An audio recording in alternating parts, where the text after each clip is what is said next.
إن أنا قرنت الوضع بتاعي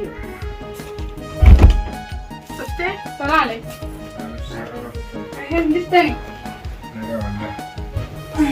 السلام عليكم ورحمة الله وبركاته. قبل ما تبدأ في جالس نطور رفضت عبدي ورا كم جرى جرت وكم جرت أنت نجيني كي كان كوجه كان جارلا بكريش نجرت أنت تسناك توشني جتشا إيجا بدين جرا باتي دورام بدي ديفا من أقول عشان يجوا وربادا أران تناموتو ديبي رفيع جرا فيديو رات ديبي وفصل تاني كان رفيع جتشورا سببا كاليس أفدين قدر تاجر كنا هنا أرجيتاني فيديو سليمان قدري شيرت اللي أكاسمو مو سليمان مو نوامي nadubisee ture jechuudhaani magaalaa tana seenuyyuu Suleyman malee namni takka hin beeku jechuudha. Beeksisuullee hin barbaadu. Yaa'u dirqiidha.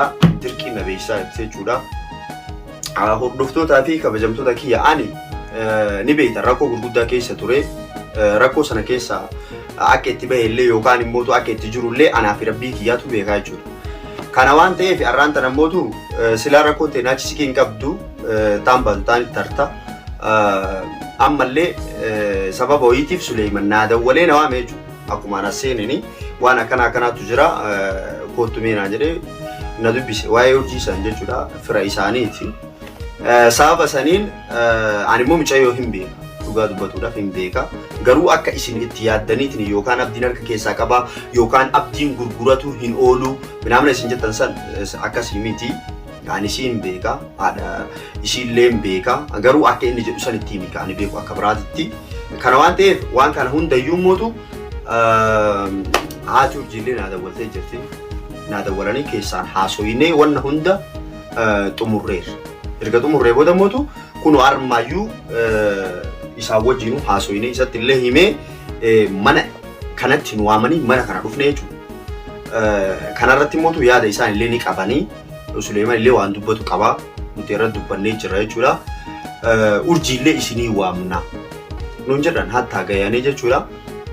Ni dhufti isin illee kan wajjin ilaallu ta'a. Suleyman salaamata isin haa gaafatu. Assalamu alaikum warahmatullahi wabarakatuh. Akka nagaa jirtu kabajamtoota hordoftoota keenya jecha bakka jirtanitti nageenyi keenya isin aadaa qabu isin jedha. Egaa dhufee jira jechuudha. Ammallee maaliif dhuftee jechuun keessan akkuma kaleessa isinin jedhe jechuudha mucatti turtii waggaa sagalii booda sagalee isii dhaga'ee bakka kanatti dhaga'ee isinin jedhee ture jechuudha. Akkasuma mootiyyuu namni biraa quba akka qabu takka hin jiru namni isii beeku takka hin jiru abdii qofatu beekaa isinin jedhe akkasuma mootiyyuu abdiillee wal arginee abdiillee waan tokko naa himee bas waa hedduullee naa himee mana akkanaa jirti bakka kanaa jirti deeminaan jedhee ture jechuudha. Akkasittillee biraa deemee bakka abdiilleen yeroo sanatti waan keessa gale moochi rakkoo narra gayaa yoo amma akka fuudhee achi si geesse naan jedhee ture jechuudha.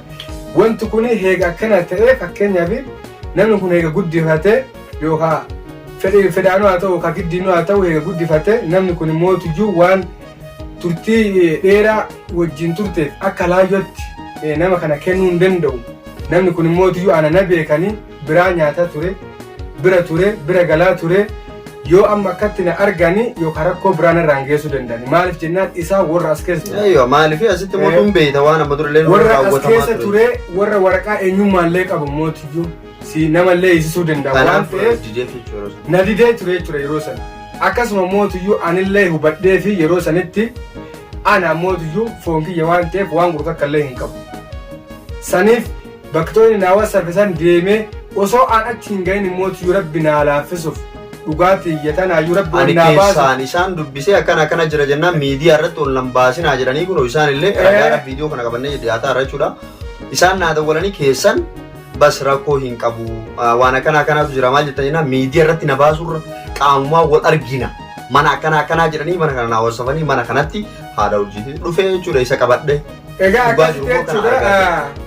Osoo an deemaa jiru jechuudha. Osoo achuu hin gahin rabbi naa laaffisee dhugaa mucattiillee ol baasuuf dhugaa keenyallee ol baasuuf ifaajee ani keessan jechuudha isiniif hin himin malee ifaajee an keessan ifaajuu jiru rabbi onnaa baasuudhaan abdiin naa dawwale osoo achi hin gahin aboo bare haati urjii urjiillee biraan qaban isima ilmoo godhatanii isimaan yaamaman jechuudha.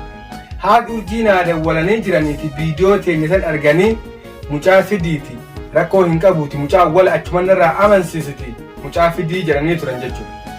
Akkasuma abdiin naa dawwalee aba waan akkanaati wanti itti sun dhugumaati kootu deebiiti natu si geessa manallee si geessati rakkoota kan qabuuti amma dura waan akkanaatiif sodaadheeti kootuu naan jedhee ture jechuudha abdii walitti dachaanee hin dhufne innaa illee mana biraatti ni shakkan jechuudha gammaallee garuu mootiyyuu ani erga dhufe wallaa akka duraatiin jechuun hin rifadhe maaliif jennaan ani ilmaan biraa hin qabu ilmoo takka hin qabu isii qofa qabaa isii tan akka ilmooti jaatti ilaalaa isii hin guddifadhe malee garuu namatuun guddifadhe naan jedha malee ani akka ilmooti jaatti ilaalaa akka waan ofii dhaleetti laalaa naan jedhanii jennaan hin rifadhe jechuudha achuma waan godhu wallaala of keessa gad deebi'ee mijattiin agarsa jennaan ni shakkan jechuudha wanti isaan mana biraatti amma nuteessaniitidhaaf jedhanuuf iyyuu awwala wooma'anii deemuuf kanaa baratuudhaaf asitti nuteessanii awwala waan an dhufeefuyyuu jetti tana yookaan giddiin fuudhaa fi wanti tolaan fuudhaa na laaluudhaaf mana kana nuteessan jechuudha ani mootu ergaas dhufe inni rifadde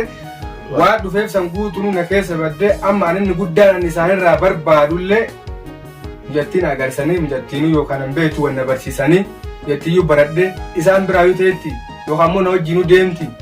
Mucayyoo gaafatee mucayyoo iyyuu fakkeenyaaf gaafatuun dura isiinuu wal baruun gartee isiinuu na baratuuni dirqama maaliif jennaan jetti kana akkanumatti amma maaltu jira beektaa atillee beeytu malee mucayyoo tana durayyuu waan hin taane anillee mootuu dhugaa jirtu waan beekuun qabaa isaan illee ni beekanii dhugaadha mootuu rifatan illee ani amma osoo si ta'uu baatte dhugaa dubbatu rafu waan kana inni himu garuu egas booda deemee itti yaadee dadhabbiin sun illee natti jiraatullee samoona dhufeen argita miidiyaa irratti illee bo'oo akka hin barbaanne illee hin beektaa ministeera kee guutuu sitti maddee jira kana waan ta'eef jechuun si jammara nuu miidiyaa irratti baasuun isaan illee dhugaa dubbatuudhaaf rifatanii jiranii akkuma asirra daawwattoon illee argan kana baay'ee rifataniiru nullee mootu waadaa galleef kana mee inshaallah jechuun ka dhiigaa yoo dhiini kun gartee jechuun amma abdii wanni beekta wanni si galuu qabu walii gallaaniin jettiin na bira jiraatte isaan bira jiraatte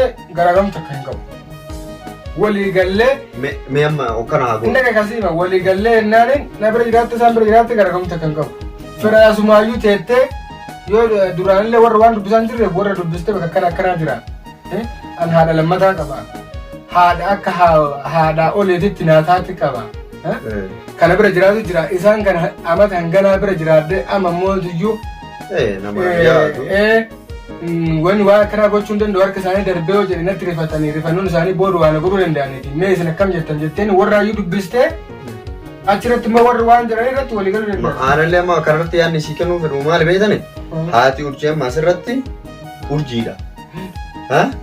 Risaalaa barreessan. Dhuftu eem jettee. Amma risaalaa barreessanii fi mucayyoon aadaa walanii fi haadha uttum jettiin jechuudha. Yookaan immoo yoo manni naannoo kana akka ta'ullee taate namatti erganiitti na haadha uttum jettee. Maal jettan isin haadha urjii? Nyaata kanarra maal jettan? Nama gabbayee ammoo. Asitti mana jijjiirattanii maa isin dhiyoodha asitti? Manni dhiyoodha fagoo miti asumatti beekuma shan deemee. Ina waan isin jedhe waan shakkitaniif akka illee jiru nama waan isin himu tokko irraa jettiin isin bira jiraatte na bira jiraatte garaagamta kan qabu. Ani wanni fedhu inni guddaan mijattiin mucayyoo sun ijaan argee mucayyoo maan tunuu sii ta'u waan isin keessa jirtu addaan baafadhee Samboo yoo raqama qabaatte yoo raqama hin qabaanne raqama kenneefi warra dubbiste bakka akkanaatiin jira. Tokkoffaa irratti wanti dhufeef jechuudha. Jetti tana dura jechuudha dhuguma yoo isinitti hime fuudhatuudhaaf dhufe. Fuudhetumaani waan tokko gara tokkotti isii baasuudhaaf dhufe. Yeroo amma akkaan isin nan jettanii ennaan hin rifadde amma mootu waan ana sirraa barbaadu isii wal ergee isiillee na bartee akka firri isii tos keessa jiru na bartee warra illee akka isiin dubbistu goosisuudhaaf. Sabaan boontu? Wayyee! Eessa jirta? Mee kottu siin argaa? Mee akki taatu? Dhuftee? Beenuuti. Mana keenya dhaqee urjii yaame kottu. Hayyee! Dafi kottu manta isin jette jirti. Tama. Waan biraatti dubbatu. Yaameetiin jira habo. Dhuftee du'a? Dhuftu. Eessa seenu jira? Urjii kalaas seen. Kanaaf hormeen talba dhuftee ayyuu. Dhuftee? Salaam alaikum. Hin biftanii?